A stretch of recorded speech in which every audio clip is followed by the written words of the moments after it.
Hello children, welcome to ABC English classes again. This is Angana ma'am here. ভিডিওটা start করার আগে আমি বলে নিতে চাই যে তোমরা আশা করছি উপকার পাচ্ছ ভিডিওগুলো দেখে। আর যদি কোনো উপকার পাও বা ভালো লাগে তাহলে ভিডিওটা লাইক করো, শেয়ার করো অবশ্যই। আর আরেকটা খুব ইম্পর্টেন্ট কথা, সেটা হচ্ছে সাবস্ক্রাইব করতে ভুলো না, কারণ নতুন নতুন ভিডিওস যত আপলোডেড হবে তোমরা সেটাতে যাতে নোটিফাইড হও, যাতে তোমাদের কাছে নোটিফিকেশান আসে, সেই জন্য অবশ্যই চ্যানেলটাকে সাবস্ক্রাইব করে বেল আইকন প্রেস করে রাখতে ভুলো না এবং প্লিজ এক্ষুনি এই কাজটা করো। ওকে, সো আজকে আমরা যেটা করব সেটা হলো ক্লাস 12-এর একটা lesson, on killing a tree by Gieve Patel.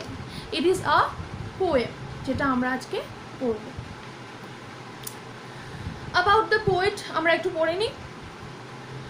জিভ Patel was born in 18th August 1940 in Mumbai। তাহলে উনি মুম্বাইতে জন্মেছিলেন। তাহলে তোমরা বুঝতে পারছো উনি একজন Indian writer. He is an Indian writer in English. উনি 18th August 1940-তে জন্মেছিলেন। He is alive till date. He is an Indian Parsi playwright. উনি ইন্ডিয়ান এবং Parsi playwright.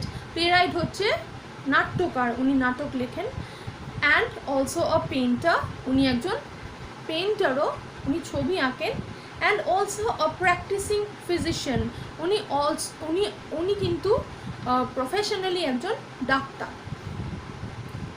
He is one of the writers who are involved in the green movement. তাহলে green movement বলে একটা movement ভারতবর্ষে বা পৃথিবীর অন্যান্য প্রান্তেও এই মুভমেন্ট এখন চলছে এবং কিছু দিন ধরেই চলছে।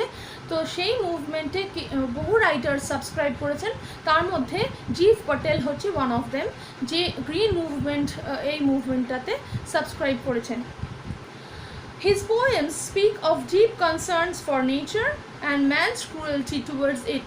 তার কবিতাগুলো মেইনলি প্রকৃতির উপর মানুষ কীভাবে অত্যাচার করেছে এবং প্রকৃতিকে আমরা ধীরে ধীরে দিনে দিনে ধ্বংস করে ফেলছি, এই থিমের উপরে প্রচুর কবিতা কিন্তু উনি লিখেছেন।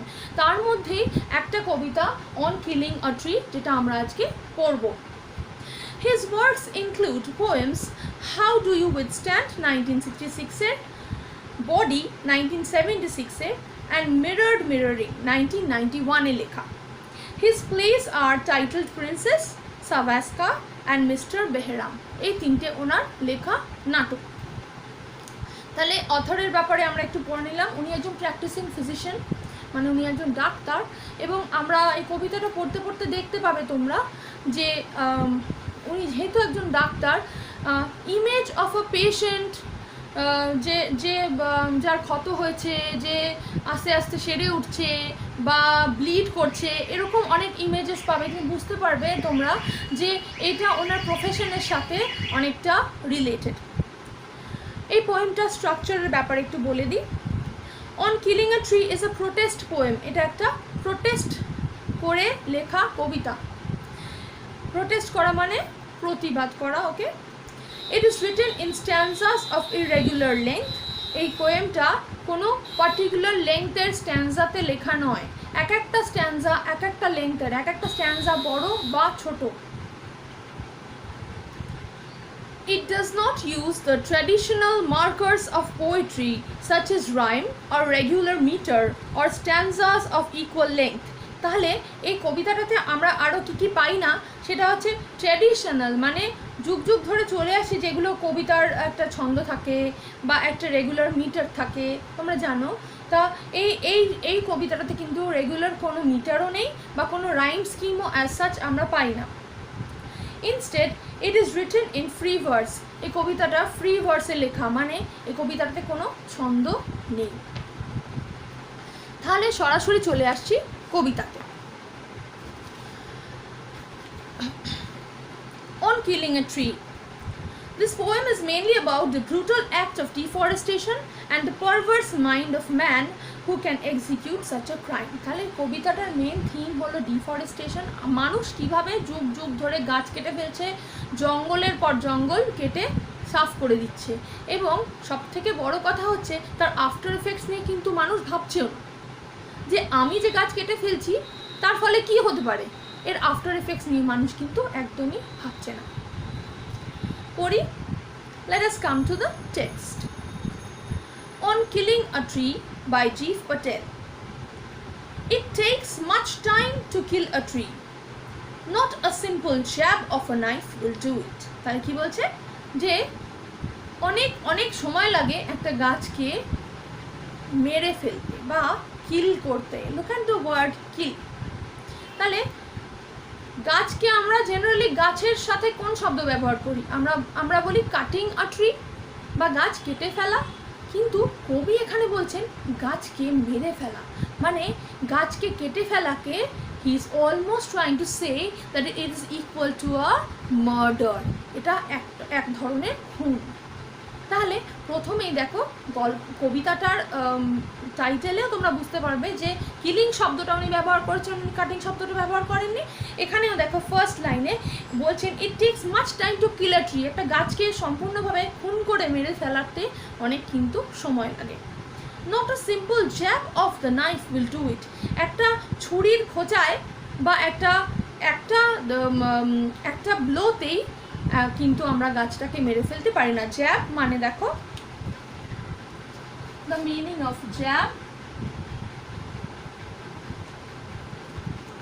is poke roughly or quickly, especially with something sharp or pointed. তাহলে বলছে খুব ধারালো কিছু দিয়ে খোঁচা মারা বা আঘাত করাকে বলে জ্যাব করা। তাহলে একটা জ্যাবে কিন্তু আমরা একটা গাছকে কখনোই মেরে ফেলতে পারি না। It is grown slowly, consuming the earth, rising out of it, feeding upon its crust, absorbing years of sunlight, air, water, and out of its leprous hide, sprouting leaves. তাহলে কি বলছে, গাছটা কিন্তু একদিনে জন্মে বড় হয়ে যায়নি, গাছটা বড় হতে কিন্তু বেশ কিছু বছর সময় লেগেছে। আস্তে আস্তে গাছটা পৃথিবীর সব নারিশমেন্টগুলোকে, সব পুষ্টিগুলোকে কনজিউম করেছে, মানে নিজের মধ্যে নিয়েছে। তারপরে আস্তে আস্তে সেটা মাটি ফুঁড়ে বেরিয়েছে। তারপরে কি করেছে, তার মাটির ভেতর থেকে সমস্ত পুষ্টি নিতে আস্তে আস্তে অ্যাবজর্ব করেছে। আর কি অ্যাবজর্ব করেছে, ইয়ার্স অফ, বহু বছরের সূর্যের আলো, বাতাস, জল, সমস্ত কিছু আস্তে আস্তে অ্যাবজর্ব করে তারপরে কি হচ্ছে, out of its leprous hide sprouting leaves. Leprous hide, leprous হচ্ছে is a word which comes from leprosy. leprosy এক ধরনের স্কিন ডিজিজ যেটা মানুষের হয়, এবং হাইড মানে হচ্ছে চামড়া। তাহলে স্কিন ডিজিজকে বলে লেপ্রেসি। লেপারাস হাইড মানে এখানে গাছের ডিসকালার্ড বার্কটাকে, গাছের ছালটাকে ছালের কথা বলছে, যে ডিসকালার্ড বা যে ব্রাউনিশ ছালটা থেকে স্প্রাউটিং লিভস আমরা দেখতে পাই, মানে আস্তে আস্তে পাতা জন্ম নেয়। তাহলে একটা গাছ কিন্তু অত সহজে বড় হয়ে বেড়ে ওঠে না। ইট টেকস ইয়ার্স টু গ্রো, অনেক বছর ধরে অনেক রকম প্রক্রিয়ার মাধ্যমে গিয়ে তবে একটা গাছ এত বড় হয়ে ওঠে। ওকে, সো আমরা এখানে কতগুলো ওয়ার্ড মিনিং দেখিনি। দেখো, কনজিউমিং,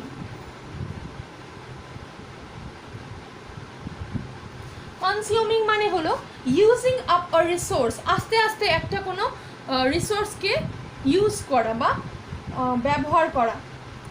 আর কি বলো, ক্রাস্ট, ক্রাস্ট মানে কোনো কিছুর আউটার লেয়ার, যেটা শক্ত আউটার হার্ড লেয়ারকে বলে ক্রাস্ট। আচ্ছা, আর হচ্ছে অবজর্বিং মানে to soak or suck up, absorb করা, কোনো কিছু শুষে নেওয়া। অ্যাবজর্বিং মানে কোনো কিছু শুষে নেওয়া বা সোক করে নেওয়া। আর লেপারাস হাইড হচ্ছে discoloured like the skin of a leprosy patient. এখানে এটার মানে হলো একটা ডিসকালার্ড গাছের ছালকে বলা হচ্ছে লেপারাস হাইড।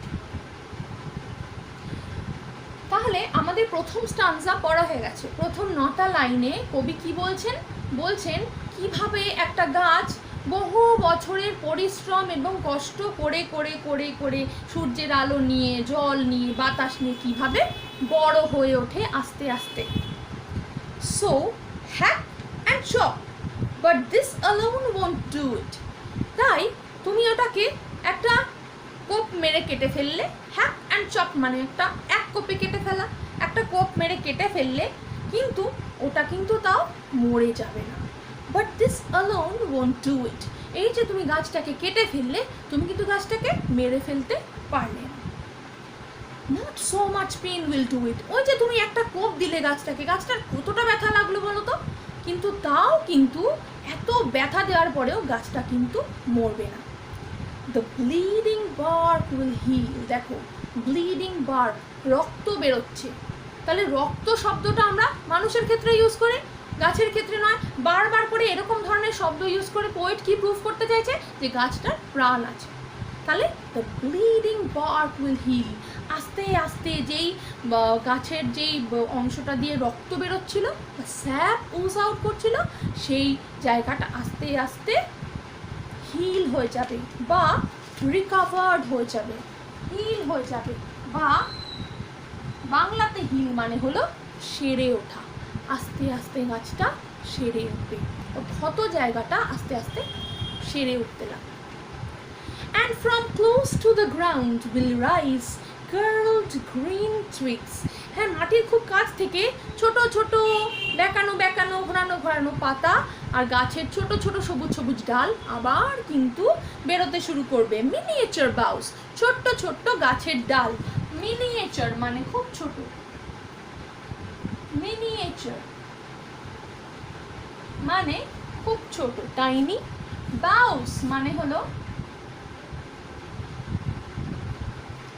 গাছের ডালকে বলে বাউস, which if unchecked will expand again to former size.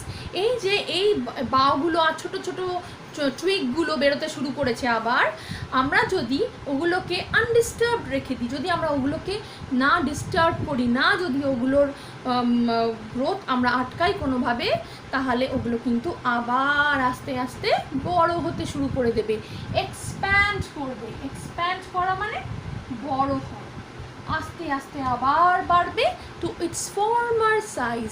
তার আগের যেরকম চেহারা ছিল, আগে যেরকম লেন্থ ছিল, যেরকম ব্রেড ছিল, যেরকম হাইট ছিল, ঠিক সেই রকম আবার গাছটা বাড়তে শুরু করে দেবে। ফর্মার মানে আগের মতো সাইজে, ফর্মার সাইজ মানে আগের মতো সাইজ। এরপরে একটা স্ট্যান্জা শেষ হয়ে গেল, কিন্তু এরপর পোয়েট একটা জোর দিয়ে একটা ডিক্লারেশন দিল, বলল no, the root is to be pulled out. তোমরা গাছটা মারতে পারলে না, কিন্তু গাছটা মারতে গেলে কি করতে হবে, ওটাকে ওর শেকড় থেকে উপড়ে ফেলতে হবে, তবে এই গাছটা মরে যাবে।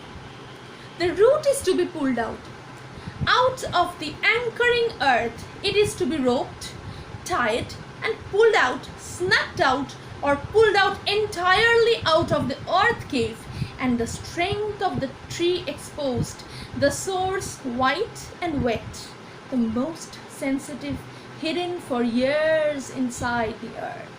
তাহলে কি বলছে, যে গাছটার শেকড় থেকে গাছটাকে খুব নৃশংসভাবে উপড়ে ফেলতে হবে। কি করতে হবে, ওটাকে বাঁধতে হবে, দড়ি দিয়ে বেঁধে সেটাকে প্রচণ্ড জোরে টানতে হবে, পুল আউট করতে হবে, স্ন্যাপ আউট করতে হবে। ওর স্ন্যাপিং, স্ন্যাপ করা মানে ব্রেক সাডেনলি অ্যান্ড কমপ্লিটলি, কোনো কিছুকে হঠাৎ করে ছিঁড়ে ফেলা বা উপড়ে ফেলাকে বলে স্ন্যাপ করা। অর পুলড আউট এন্টায়ারলি, পুরোটাকে উপড়ে ফেলতে হবে। গাছের গোড়ার একটুও থাকলে কিন্তু গাছটা বেঁচে যেতে পারে, সাবধান। ওয়েট কিন্তু এখানে ব্যঙ্গ করছে, বলছে এন্টায়ারলি পুল আউট করো, পুরোটাকে ধরে তুলে ফেলতে হবে, নইলে গাছকে আমরা মারবো কী করে, গাছকে আমরা খুন করবো কী করে, তাই না। Out from the earth cave, earth cave হয়ে, ধরো একটা গাছ যদি মাটি থেকে উপড়ে ফেলো, তাহলে আর্থের মাটির তলাটা এরকম কনকেভ হয়ে যায়, তো এরকম এরকম হয়ে যায়, হ্যাঁ, একটা গুহার মতো হয়ে যায়, তাহলে ওটাকে বলছে আর্থ কেভ। তাহলে the concave crater formed after uprooting a tree is the earth cave, ঠিক আছে। তাহলে বলছে ওই পুরো গাছটা ওই আর্থ কেভ থেকে টেনে বার করে নিতে হবে। And the strength of the tree expose, strength of the tree কাদেরকে বলছে, রুটসদেরকে বলছে strength of the tree, tree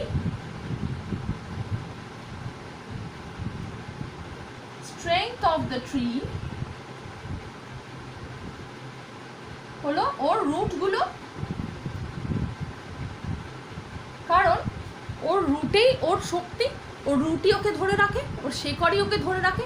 তাহলে স্ট্রেংথ অফ দ্য ট্রি হলো the roots of the tree, যেটা এক্সপোজড হয়ে গেল।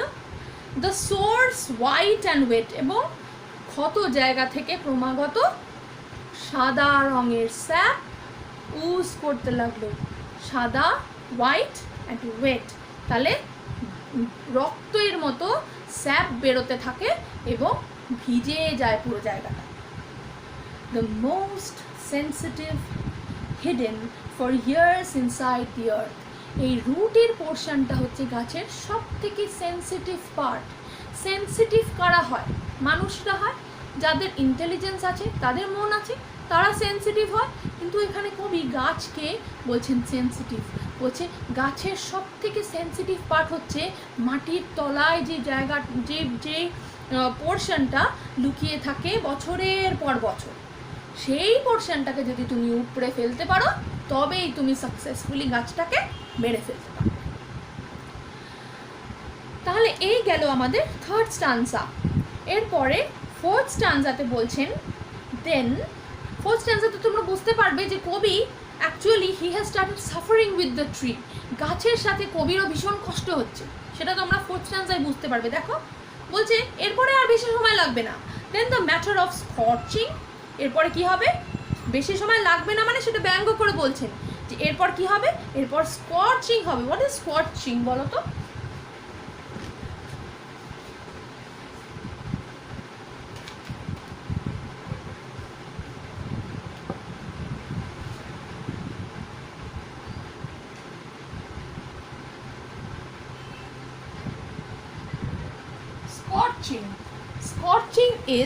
Scorching means to burn a surface so as to change its color and texture. তাহলে কি বলছে? একটা জায়গার ওপর পোর্শনটাকে মানে গরম রোদ লেগে যদি সেটা জায়গাটা পুড়ে যায় তাহলে সেটাকে বলে স্কর্চড হয়ে যাওয়া। ঠিক আছে? তাহলে প্রথমে ইউজ করছে ওয়ার্ডটা, কত পাওয়ারফুল ওয়ার্ডস ইউজ করেছেন কবি, তোমরা দেখো। প্রথমে বলছেন স্কর্চিং, তারপর বলছে চোকিং। চোক মানে কি হয় বলো তো? গলায় কিছু আটকে যাওয়া বা দম আটকে যাওয়াকে বলে চোকড হয়ে যাওয়া বা সাফোকেটেড হয়ে যাওয়া। হ্যাঁ, চোকিং। তাহলে প্রথমে ওটা স্কর্চিং হয়, তারপরে ওটা চোকড হয়ে যায়, ও সাফোকেটেড হয়ে যায়, ও আর নিঃশ্বাস নিতে পারে না, কারণ ওকে তো আমরা আস্তে আস্তে মেরে ফেলছি, ওকে তো আমরা রুটস থেকে আপরুট করে দিয়েছি। হ্যাঁ, ইন সান অ্যান্ড এয়ার, ও আবার ইন সান সূর্যের আলো লেগে আর বাতাস লেগে ওটা ব্রাউন হয়ে যায়। Browning, hardening, twisting, withering. তাহলে আস্তে আস্তে ব্রাউন হয়ে যায় পুড়ে গাছের চামড়া, তারপর সেটা শক্ত হয়ে যায়, হার্ডেন্ড হয়ে যায়, তারপরে সেটা টুইস্টেড হয়ে যায় মানে নষ্ট হতে শুরু করে দেয়, বা আস্তে আস্তে ব্যথায়, যন্ত্রণায় বা হার্ডেন্ড হয়ে ওটা বেঁকে যায়, উইদার করে যায়। উইদার করে যাওয়া মানে কি হওয়া? ওয়ার্ন আউট হয়ে যাওয়া, ওয়ার্ন অ্যাওয়ে হয়ে যাওয়া। ইট ওয়ার্নস অ্যাওয়ে মানে আস্তে আস্তে গাছের পোর্শনগুলো হয়ে যায়। হ্যাঁ, উইদার করা হচ্ছে worn out. And then it is done, এরপরেই কাজটা আমরা শেষ করে ফেলতে পারি, মানে আলটিমেট খুনটা আমরা করে ফেলতে পারি। ঠিক আছে? আলটিমেটলি আমরা গাছটাকে খুন করতে সাকসেসফুল হয়ে যাই। তাহলে দেখো এই এই এই সাংঘাতিক যে এই খুনের একটা গল্প আমরা শুনলাম আজকে, কবি বলেছেন আমাদের এই সাংঘাতিক একটা মানে গাছকে কেটে ফেলাকে উনি একটা খুনের সমতুল্য ভাবছেন, কারণ গাছ কেটে ফেলা যতটা অপরাধ, একটা খুন করাও ঠিক ততটাই অপরাধ। বুঝতে পারছো? আচ্ছা, তাহলে কি বলছে দেখো, আর এখানে কিছু ওয়ার্ডস আমি তোমাদের বলছি দেখো, kill, consuming, feeding, leprous hide, bleeding bark, most sensitive, all this words and phrases denote that the tree has life. এই শব্দগুলো থেকে আমরা বুঝতে পারি যে গাছটার প্রাণ আছে। ইট ইজ আ লিভিং এন্টিটি, ওটা একটা জীবন্ত জিনিস, which is being brutally murder, যেটাকে আমরা সাংঘাতিক নৃশংসভাবে খুন করে ফেলছি। ঠিক আছে, তাহলে এই হচ্ছে আমাদের কবিতা। কবিতাটা ভীষণ পাওয়ারফুল ইমেজেস আছে কবিতাটাতে, হ্যাঁ, এবং এত পাওয়ারফুল ইমেজেস যে আমরা মাঝে মাঝে কিন্তু কবিতাটা পড়তে পড়তে শিউরে উঠছি, বাবা গাছকে খুন করলে এরকম সাংঘাতিক ইমেজেস আমাদের মনের মধ্যে আরাইজ করছে কেন? কারণ কবি এই গাছ মারাটাকে, গাছ কাটাটাকে অলমোস্ট খুনের পর্যায়ে পৌঁছে দিয়েছেন। আচ্ছা, আমার কাছে একটা সামারি বা স্ট্যান্জা ওয়াইজ সামারি আছে, যেটা আমি তৈরি করেছি তোমাদের জন্য। তাহলে এটা আমি একটুখানি পড়ে তোমাদের, আমি মোটামুটি তোমাদেরকে স্ট্যান্জাটা বুঝিয়ে দিলাম, আমি জাস্ট একটু ইংলিশটা পড়ে আমি তোমাদেরকে বুঝিয়ে দিচ্ছি। স্ট্যান্জা 1. In the first 9 lines of the poem on killing a tree, the poet tells the readers that only cutting the branches or the stem of a tree is not enough to kill it. একটা গাছের শুধু ডাল বা stem বা main কাণ্ডটা কেটে ফেললেই তাকে কিন্তু মেরে ফেলা যায় না। Then the poet carefully picks words and phrases to describe how the sapling has grown into a tree. তাহলে খুব কেয়ারফুলি কিছু শব্দ চুজ করে কবি আমাদের বুঝিয়ে দেন যে কীভাবে একটা ছোট্ট গাছ থেকে আস্তে আস্তে গাছটা বড় হয়ে উঠেছে অনেক কষ্ট করে।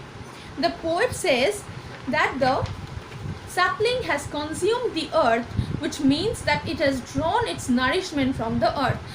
পৃথিবী থেকে, মাটি থেকে ও পুষ্টি কনজিউম করে করে, মানে আস্তে আস্তে নিজের মধ্যে পুষ্টি শুষে নিয়ে ও কিন্তু আস্তে আস্তে বড় হয়েছে। and it has risen out of the earth, absorbing or taking in innumerable years of sunlight, air and water to grow. অনেক অনেক বছরের সূর্যের রশ্মি, জল এবং বাতাস ও আস্তে আস্তে নিজের মধ্যে শুষে নিয়ে ও আস্তে আস্তে বড় হয়ে উঠেছে। It has taken uncountable years to slowly nourish itself and make leaves sprout from its leprous hide of this colored bark. তার গায়ের চামড়া থেকে ছোট ছোট পাতা গজাতে এরকমই অসংখ্য বছর কেটে গেছে। Stanza 2. In the next 9 lines, the poet vividly describes the image of cutting and chopping of a tree and says that no matter how much effort the humans may put into it, it is not that easy to murder a tree. বলছে যতই কাটো, যতই chop করো, এত সহজে কিন্তু গাছকে তোমরা মারতে পারবে না। Even after tolerating immense pain and bleeding profusely, the bark will heal eventually.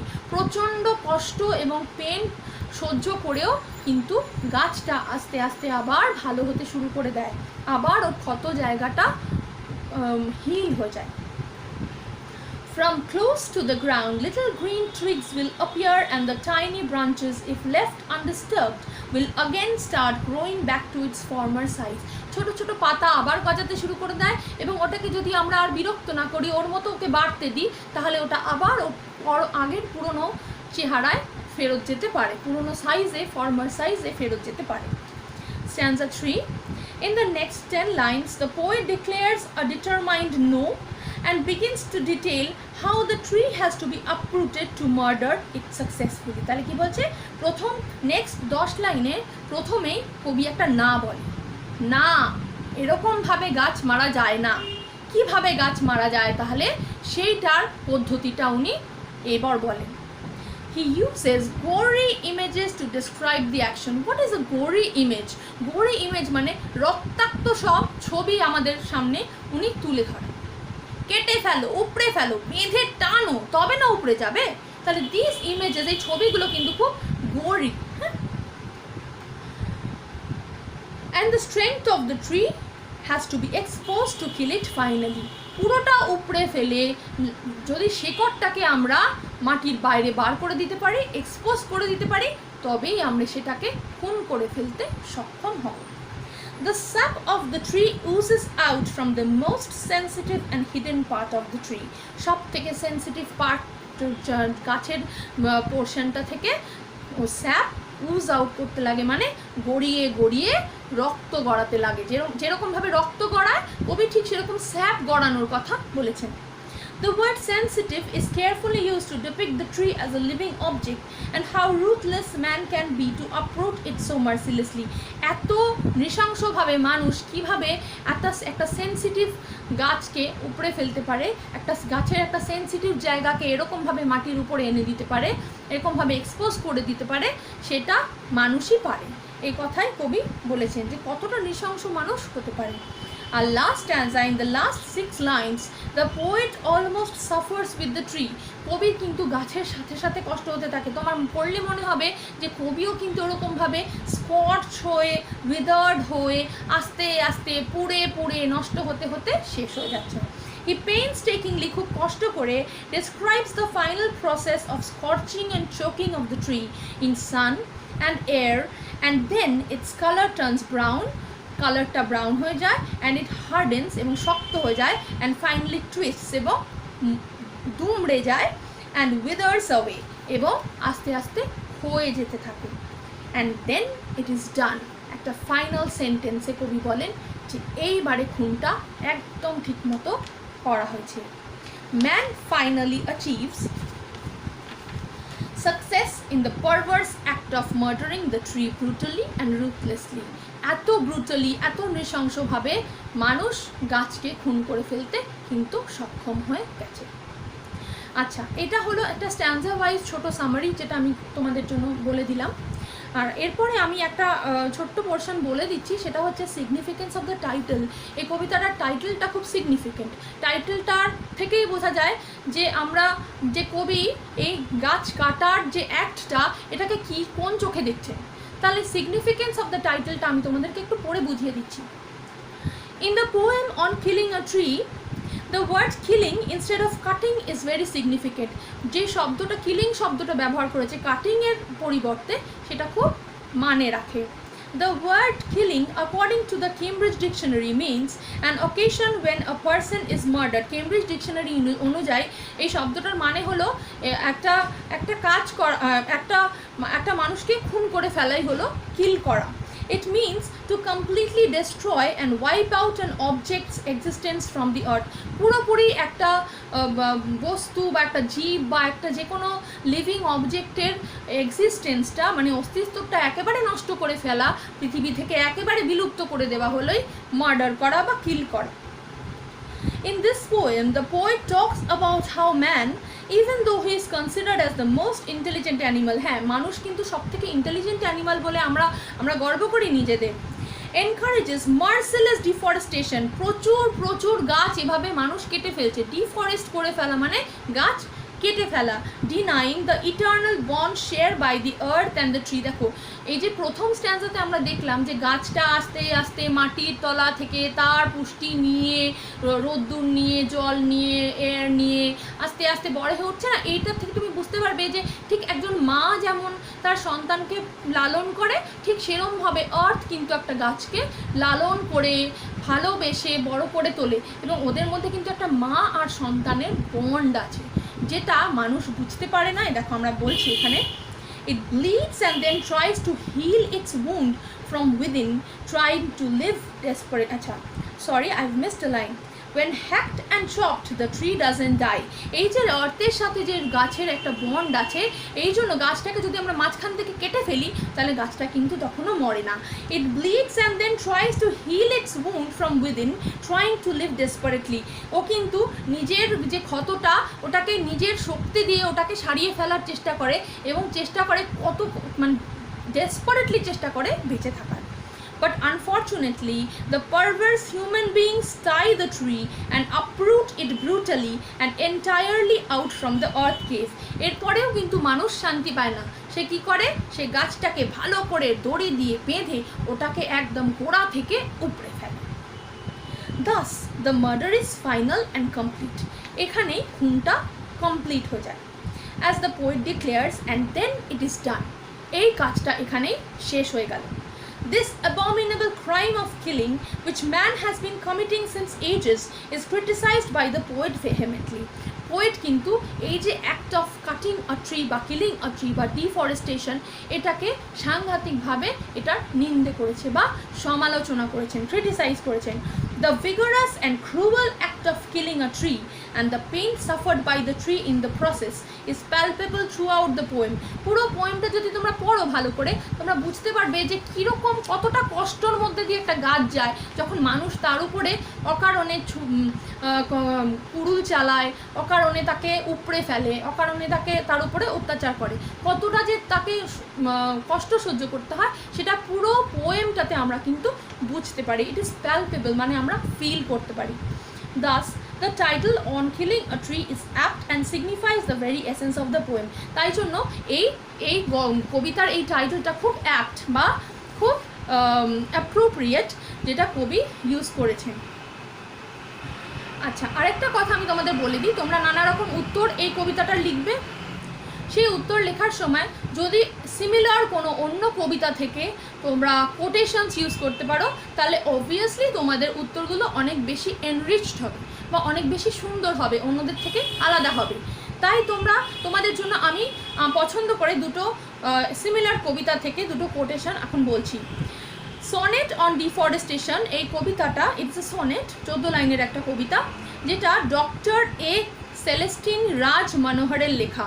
Doctor A সেলেস্টিন রাজ মনোহরের লেখা। তাহলে দেখো, আমাদের যিনি কবি চিফ পটেল, উনিও কিন্তু একজন ডাক্তার, আর এখানে দেখো আরেকজন ডাক্তারও ডিফরেস্টেশন নিয়ে একটা সনেট লিখেছেন। তার দুটো লাইন আমি তোমাদের পড়ে শোনাই। What heart of stone dare lift an axe to strike and fell a tree that's young, green and mighty? এই একটা আরেকটা ম্যাডনেস অফ ডিফরেস্টেশন বলে একটা কবিতা বাই কেন ই হল। এই কবিতাটাতে একটা লাইন আমার ভীষণ পাওয়ারফুল লেগেছে। এই লাইনটা তোমরা তোমাদের উত্তরে ইউজ করতে পারো। No trees no me, no trees no thee. তাহলে এই লাইনটা তোমরা ইউজ করতে পারো, গাছ নেই আমিও নেই, গাছ নেই তুমিও নেই। তাহলে এই লাইনটা তোমরা ইউজ করতে পারো। আচ্ছা, লাস্টলি আমি একটা কথা বলতে চাই। আমরা পড়ার বাইরেও তো অনেক রকমের কথা বলে থাকি ক্লাসরুমে, তুমি জানো আমি বলি তোমাদের অনেক রকম গান শুনতে বলি, অনেক রকম ছবি আঁকতে বলি।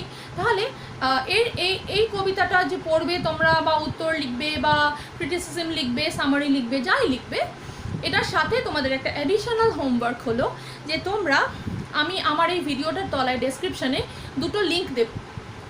একটা হলো মাইকেল জ্যাকসনের আর্থ সং, আর একটা হলো আমারই একটা গড়া গান সবুজ বাঁচাও, যেটা তোমরা দেখতে পারো। এটাও ডিফরেস্টেশন নিয়ে আমি করেছি। যদিও মাইকেল জ্যাকসনের এই যে আর্থ সং, এটা একটা মাইলস্টোন, জানো তো। মানে যখন এটা প্রথম রিলিজ করেছিল ভিডিওটা, তখন সারা পৃথিবীতে সাড়া ফেলে দিয়েছিল, এবং কেন যে সাড়া ফেলে দিয়েছিল সেটা তোমরা কিন্তু গানটা শুনলেই বুঝতে পারবে। তাহলে অবশ্যই আমার ভিডিওটা শেষ হওয়ার পরে আমার ভিডিওতে দুটো কাজ করবে। একটা হচ্ছে সাবস্ক্রাইব করে বেল আইকন প্রেস করতে ভুল করবে না, আর এই যে দুটো গানের আমি লিঙ্ক তোমাদেরকে দিয়েছি, অবশ্যই এই দুটো লিঙ্ক তোমরা ক্লিক করবে এবং গান দুটো ইউটিউবেই পাবে এবং দেখতে পাবে। দেখে আমাকে কমেন্ট বক্সে অবশ্যই জানাবে কেমন লাগলো তোমাদের এই ভিডিওটা, বা এটাতে কোনো উপকার হলো কি না, বা গান দুটোর সম্পর্কে যদি কিছু বলার থাকে সেটাও তোমরা কিন্তু আমাকে সরাসরি কমেন্ট বক্সে কমেন্ট করে জানাতে পারো। এর আরেকটাও মডেল আছে এই কবিতাটার। আমরা সাহিত্য তো পড়ি শুধুমাত্র পড়ে মুখস্থ করে উত্তর লেখার জন্য নয়, তাই না? আমরা সাহিত্য পড়ি কেন বলো তো? কারণ সাহিত্য থেকে আমরা জীবনযাপনের অনেক কিছু শিখতে পারি, তাই জন্যই আমাদের সাহিত্য পড়ার দরকার। নয়তো একটা কবিতা গল্প পড়ে তার উত্তর লিখে কী হবে বলো? তাহলে এই কবিতাটা থেকে আমাদের প্রধান শিক্ষা হলো যে গাছ কাটা রোধ করতে হবে। একটা গাছ কাটলে 4টে গাছ লাগানোর কথা চিন্তা করতে হবে বা লাগাতে হবে, শুধু চিন্তা করলে তো হবে না। আচ্ছা, আমি একটা সুন্দর টিপস দিচ্ছি তোমাদেরকে। আমি কি করি বলো তো? যেখানে যখন কোনো ফ্রুট খাবে, কোনো ফল, তোমরা ফল রেগুলারলি খাও তো, খাওয়া উচিত কিন্তু, হ্যাঁ খাবে। তাহলে কোনো ফ্রুটস খেলে তোমরা কি করবে বলো তো? সেই সিডটা ফ্রুটের, ধরো তুমি এখন আমের সিজন, তাহলে তোমরা ম্যাঙ্গো খাও, যদি ওই ম্যাঙ্গোর যে সিডটা ভেতরে, সেটা তোমরা প্লাস্টিকের মধ্যে না ফেলে বা ডাস্টবিনে না ফেলে কোনো মাটি আছে এরকম জায়গায় ফেলে দাও। ওখান থেকে যদি একটা ছোট স্যাপলিংও তৈরি হয় বা বেড়ে ওঠে বা জন্মায়, তাহলে জানবে যে তুমি পৃথিবীর জন্য অনেক বড় একটা কাজ করবে। তাহলে ফল খেয়ে তার বীজটাকে কোনো মাটি আছে এরকম জায়গায় ফেলে দেওয়ার বা পুঁতে দেওয়ার চেষ্টা করবে। এটাই হলো আজকের মরাল লেসন। তোমরা ভালো থেকো, অনেক গাছ লাগাও, সবুজকে বাঁচাও, কারণ তোমরাই পরবর্তী প্রজন্ম। তোমরা যদি সবুজকে না বাঁচাও তাহলে আমরা পৃথিবীকে আর বাঁচাতে পারবো না। Thank you so much children, bye, see you next time.